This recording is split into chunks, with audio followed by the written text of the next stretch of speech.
Hola, soy Jorge Cepeda Patterson y les comparto mi columna publicada en Sin embargo este domingo.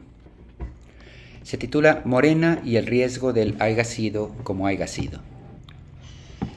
Que el presidente regresó de la convalecencia de COVID con nuevos bríos es evidente.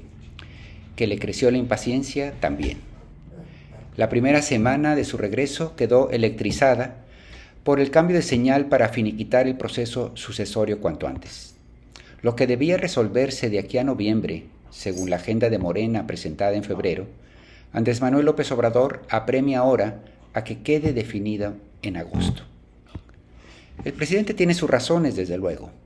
Por un lado, su propia vulnerabilidad tras su desmayo debió alertarlo del enorme batidillo que se habría armado entre sus alfiles y sus respectivas tribus de haber padecido un percance mayor. En cuanto quede definido el abanderado de Morena, esa incertidumbre desaparece automáticamente. Por otro lado, la larga precampaña que él mismo desató hace 2 años es cada vez más desgastante para los contendientes de Morena. Por más que se ha pedido moderación y juego limpio, los cuartos de guerra de los 3 principales competidores no solo sacan brillo a su campeón, también hacen lo posible por enlodar al rival. Y desde luego no hay fuego más dañino, por lo mucho que se conocen, que el fuego amigo. La posibilidad de que el vencedor salga abollado de la contienda interna no es menor, y entre más se extienda la batalla, mayor el riesgo. Así pues, razones para adelantar el proceso existen, lo cual no significa que no haya daños colaterales, algunos de los cuales podrían ser considerables. El más afectado por la aceleración del proceso es Marcelo Ebrard, porque se entiende que en este momento corre detrás de la puntera y él confiaba hacer un cierre vigoroso en la recta final. Imposible saber si el canciller tiene la capacidad, en los meses por venir, de revertir la supuesta desventaja en la que se encuentra, pero evidentemente el recorte en el calendario se lo pone más difícil. De entrada, resulta complicado establecer la diferencia real que existe en este momento entre ambos. Para el libro La sucesión presidencial después de AMLO ¿quién?, que así se titula, un libro que ya comienza a circular, yo revisé todas las encuestas de intención de voto publicadas en los últimos meses. En todas ellas, Sheinbaum iba adelante y el promedio establecía una diferencia de alrededor de 10 puntos sobre el canciller.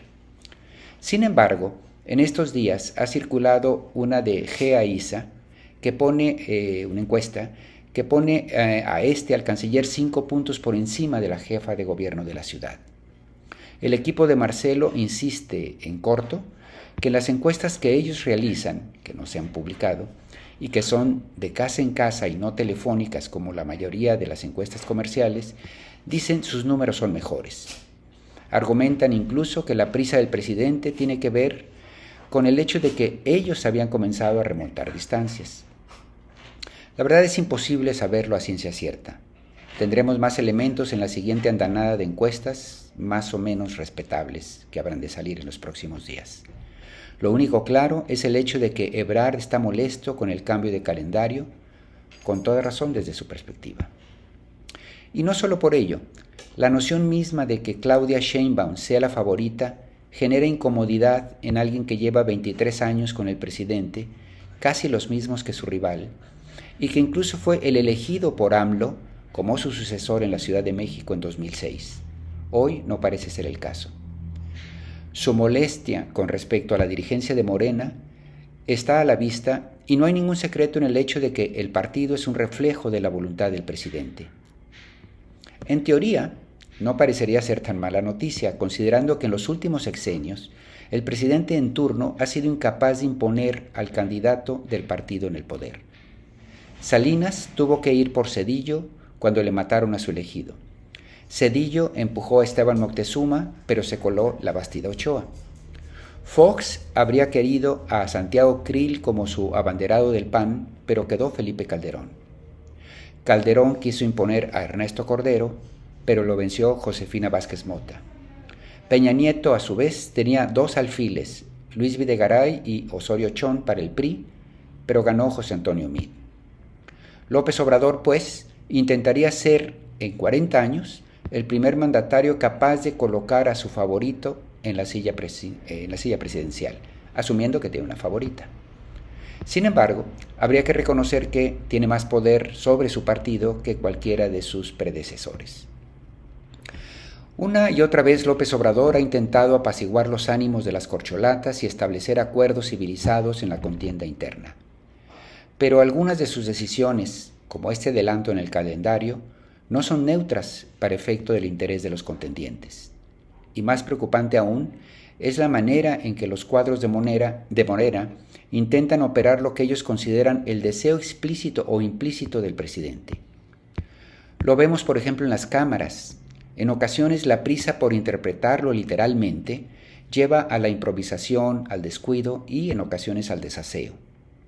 De por sí, Morena arrastra un currículum vulnerable en materia de procesos internos, a veces escandalosos.